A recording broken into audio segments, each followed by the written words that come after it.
Bonsoir à tous, soyez les bienvenus sur ma chaîne LM Rêve. Voici une nouvelle vidéo, toujours en français.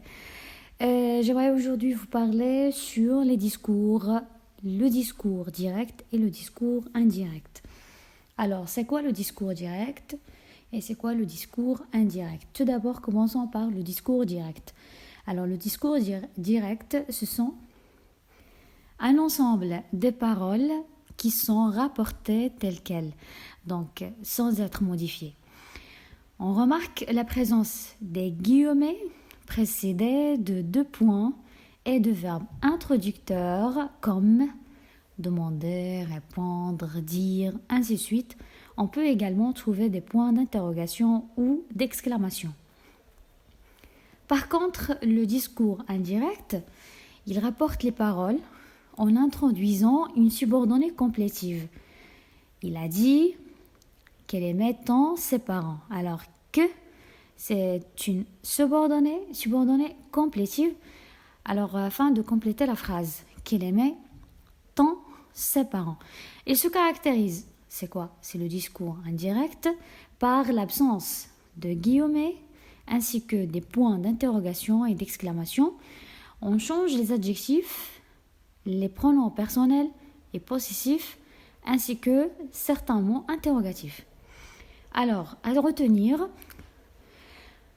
lorsque le verbe introducteur est au présent, il n'y a pas de changement dans les temps des verbes, ainsi que dans les indicateurs spatio-temporels lors du passage du discours direct au discours indirect. D'accord? Alors, le verbe introducteur, s'il est au passé, plutôt présent, il n'y a pas de changement.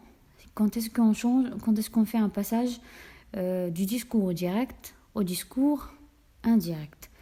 Lorsque le verbe introducteur est au passé, on applique des changements dans le temps des verbes de la complétive et dans les indicateurs spatio-temporels.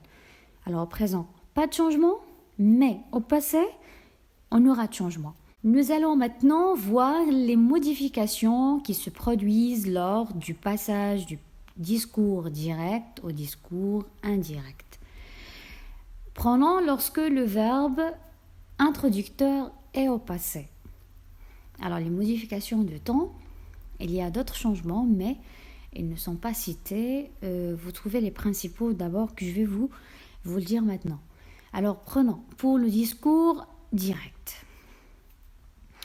Alors s'il est au présent de l'indicatif, lors du passage au discours indirect, on trouve l'imparfait. Alors un exemple, tu peux me le prêter?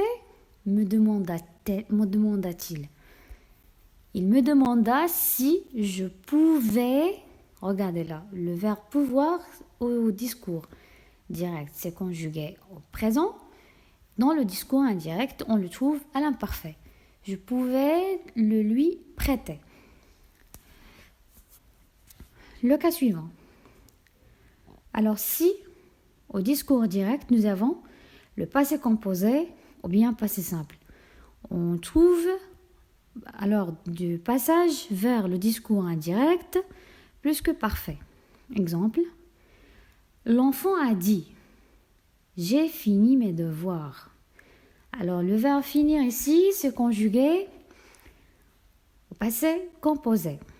Maintenant, si on veut le mettre au discours indirect, on a l'enfant a dit qu'il avait fini ses devoirs. Avait fini, c'est conjugué plus que parfait, c'est le verbe finir. Alors le passé composé, passé simple, dans le discours direct, lors du passage vers le discours indirect, on trouve plus que parfait. Maintenant, l'impératif. Dans le discours direct, en discours indirect, on trouve la préposition de plus l'infinitif. Voyons un exemple. Je lui ai dit, vas-y. Je lui ai dit, d'y aller. Alors, je lui ai dit, vas-y. Vas-y, c'est le verbe aller. À l'impératif.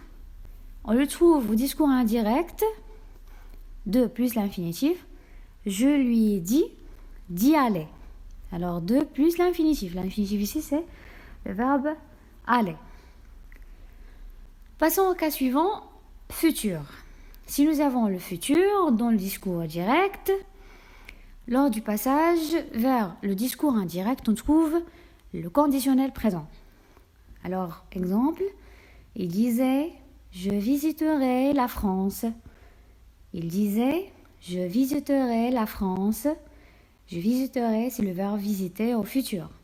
Maintenant, voyons, au discours indirect, on trouve « Il disait qu'il visiterait la France ». Alors maintenant, visiterait, conjugué au conditionnel présent. Alors le futur devient conditionnel présent dans le discours indirect.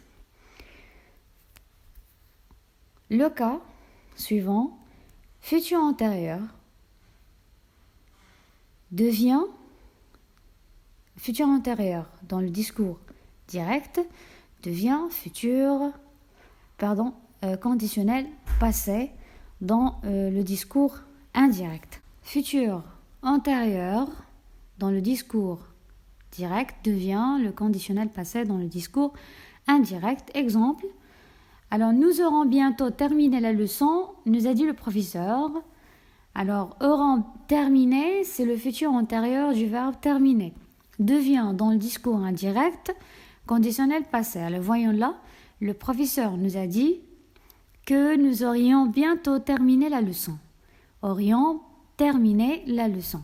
Donc, le verbe terminer, c'est conjugué au conditionnel passé. Alors, voyons là des modifications des indicateurs de temps. Alors, il y en a des indicateurs du temps qu'on peut trouver dans le discours direct. Devient aussi d'autres indicateurs dans le discours indirect. Voyons un exemple. Aujourd'hui devient ce jour-là. Par exemple, il a dit on a beaucoup d'exercices aujourd'hui. Dans le discours indirect, il a dit qu'on avait beaucoup d'exercices ce jour-là.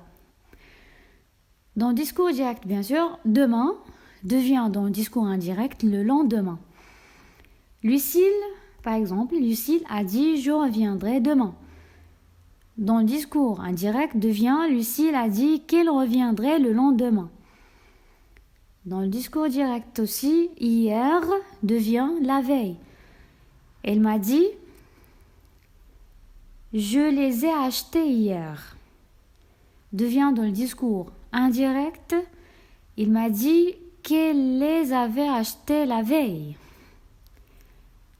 Dans le discours direct, voyons d'autres indicateurs, par exemple le jour, année, lundi, tout ce qui est la semaine prochaine et ainsi de suite, dans tout ce qui est prochain, devient dans le discours indirect, jour, année, lundi, mois, semaine, suivant. Par exemple, mon frère m'a dit j'aurai mon bac l'année prochaine. Dans le discours direct, devient dans le discours indirect, mon frère m'a dit qu'il aurait son bac l'année suivante.